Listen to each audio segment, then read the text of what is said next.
Hey, Brandon here. Welcome to the channel, and thanks for tuning in. Have another 2025 rookie profile show here for you. We're going to talk Kansas running back Devin Neal going into his senior season. Going to be joined by Jason D. Rienzo, my podcast co-host, and we've watched the all 22 film from his 2023 season. We're going to give you his scouting report. We're going to talk production. Assuming he's going to go to the NFL draft next year. Some people think he could be a top 5 running back in the draft. Well, we're going to break it all down for you. So you play Devy, you play Dynasty. Looking for a YouTube channel out there that's going to give you an early peek at the future Dynasty classes. Hit that subscribe button. Help me grow the channel. Let's get to the show. All right, Jason, let's talk about Mr. Devin Neal, our 2025 rookie profile player that we want to talk about right now. All right, 200 or 500 or 500.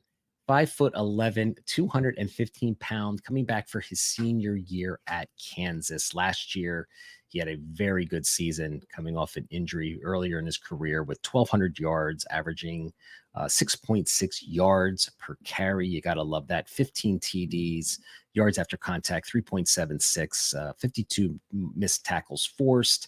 Had 24. I was wrong when we did our all 22 breakdown. His receiving increased. He had 24 receptions, and last year.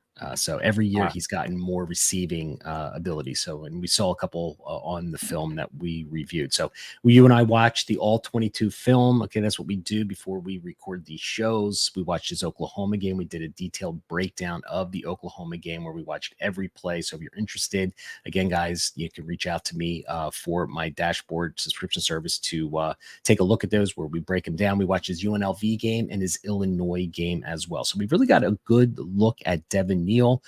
Surprise, a lot of people thought last year he was going to declare for the 2024 NFL draft.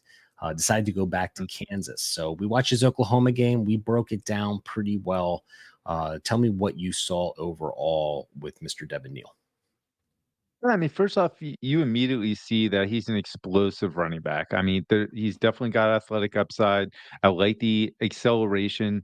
I think the problem is he has that, and he's got decent size, but we just don't see that type of running back putting it all together to maximize the creativity and the big plays that he could possibly make off not seeing the correct gaps or taking the wrong direction. So to me, I want to see improvement in the patience and vision. That is definitely one thing that I kind of drove me crazy a little bit because he has the mechanics to pull off some big plays and to really navigate between the trenches fluidly if what he's seeing works. A lot of times he's running into piles of defenders when there's a gap that's developing on an outside zone stretch play, and it kind of has you scratching your head.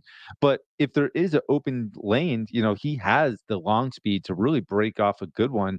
What we saw in the film is that even when there was a huge developing gap in the middle of the trenches, he would not commit to it. He wouldn't just hit the burners and go. He would do this little shifty wiggle, or he would try to maneuver and, throw off a linebacker that was peeking, and it leaves you questioning why. So to me, I think Devin Neal is a very good college running back with athletic upside, but I don't know how he's going to project at the next level because the play strength, the contact balance, a lot of the things that you want to see from a running back just are not there. And if you look at his stats throughout last season, there were a lot of 3 yards per carry, 4 yards per carry games with these large yards per carry, explosive big plays that kind of balanced it all out. He needs to be a little bit more consistent. Yeah, I agree with you on everything that you said. I thought his vision and patience, you can see here on the player card, was solid. I thought he had really decent cutback ability. We saw he has big playability, and I think that's why everyone loves Devin Neal because of all of the clips that are out there on Twitter. And they show him dusting guys and making some plays. But like you said, we watched a lot of on the all 22 films that we watched, a lot of unproductive plays at all as well. His receiving threat going to be, I think, something that's going to buoy his value as well of being a good receiver out of the backfield. But the big thing for me, and you mentioned it as well, is just the lack of play strength and contact balance. It's interesting because sometimes you feel as though when you watch a player, you can tell if they like or don't like contact. And I know that sounds silly because they're playing football and they know it's a contact sport.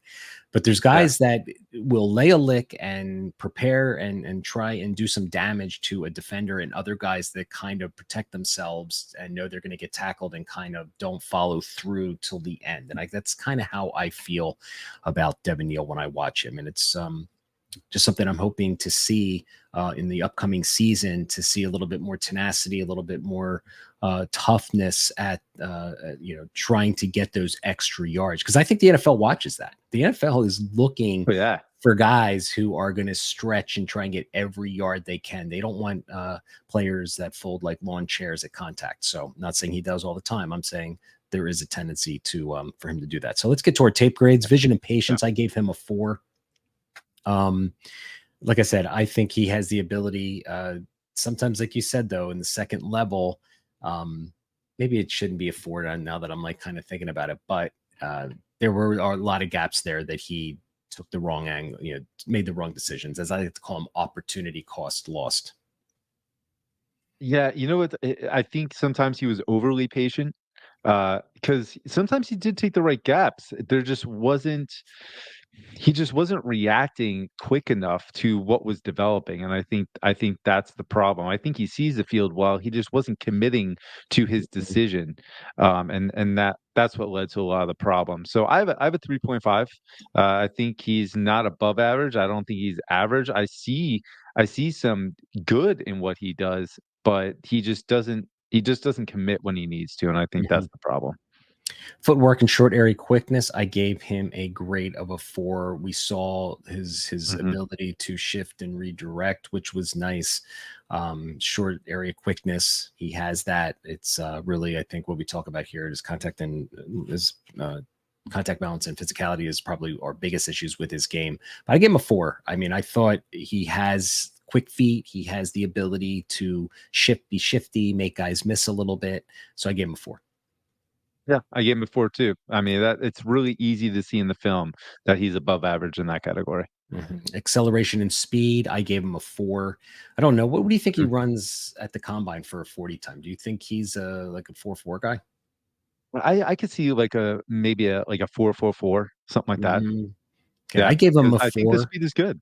Yeah, I gave him a 4. I thought his acceleration when he did commit, like you said, and he Yeah. needed, especially in the second level, I think he has the ability to do some damage as well. Yeah, I think the acceleration is really impressive. I gave him a 4 too. Strength and contact balance, I gave him a lowly 2.5, which is average because it's out of 5, so it's right down the middle. Mhm. That's what I'll be looking for the 2024 season. I'm going to be watching to see how he finishes runs for me, because I think he has a lot to he brings to the table, but I need to see more in that category. Yeah. Yeah, I gave him a 3, and now that I'm thinking about it, the way I made it sound, I should probably be giving him a 2, but I think he is competitive. Like, I don't I he just needs to get into a weight room and really get that functional strength because Mhm. you see the competitive nature on the field. It's just his Right. body doesn't allow more than that, and that's the problem.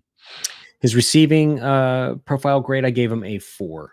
Looks like he had 24 receptions this year. He's increased his receptions every season, so the team is trusting him with the ball in his hands coming out of the backfield more and more. I gave him a 4. Yeah, I gave him a 3.5, but I should be giving him a 4. I think this is gonna be an area that's actually gonna help him, especially in fantasy football. Mhm. The PPR value, if he's a role player, might kick in. Right. So, all right, let's go with draft capital. You'll see on the screen if you're watching on YouTube, the mockdraftdatabase.com image right now. He is averaging being selected 97th overall, which is just outside day 3, maybe by 2 or 3 picks, right? Yeah. Yeah, maybe by 1 pick, right? We get, but 1 30. pick, yeah. Yeah. So, I have him as a round 4 through 6 guy. I think he's a day 3 guy. He might sneak into day 2 with a really good season, but coming back for his senior year, why? Why did you do that with such a productive season? I think he got news that he really wasn't probably getting the draft capital he wanted, so he's going to have a really big season, I think, and improve that all the things that we've already talked about. But I've got him as a potential round 4 through 6 player. Yeah, I have round 3 through 5, but I think your round 4 through 6 is probably more realistic. I have round 3 in case a team sees him as a special teams contributor as well and sees value there along with the pass catching role. So my player comp for him was Israel Abanaconda. I felt the same way about Israel Abanaconda. Had some lateral movement, had some burst, had some acceleration, explosive when he could be explosive when he played at Pittsburgh.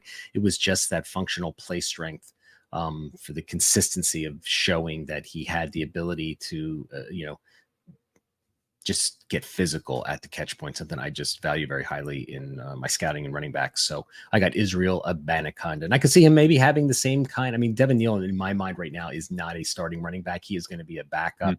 Mm, right. And Israel Abanaconda is about as dead of an asset, I guess you could have. I don't know. Is he Hall's backup now, or is it going to be the guy that was just drafted this year? It sounds like it's gonna be Hall and Allen as the 1-2 punch there. Yeah. So, So actually, I'm not even sure if Abenikin is gonna make the roster based on what the reports are. So that's kind of telling too, and that also mhm. tells that how important that functional play strength, tenacity, and contact balance is as well. Yeah, exactly. Um, I I had Anthony McFarland. There was a lot of explosive plays that Anthony McFarland had coming out of college.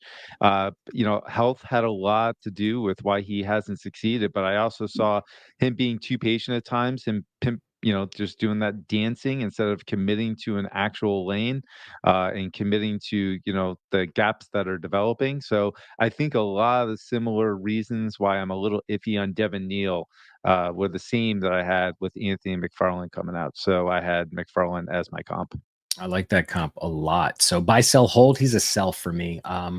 Only based on his value right now. He is.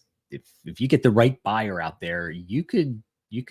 People are excited about Devin Neal as a real potential dynasty asset. I am just not one of them right now, based on what I've seen. So I would be most likely a sell. If someone made me an offer, I would go sell Devin Neal for Damian Martinez. Yeah, I wanna say sell as well, but I would understand a hold just to see what happens this upcoming season because it's not like there's a ton I think he needs to work on.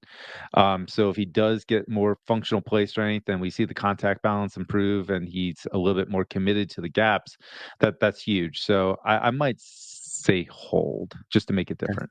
All right, sounds great. So there you guys got it. There is our thoughts on Mr. Devin Neal. Looking forward to watching him this year for sure.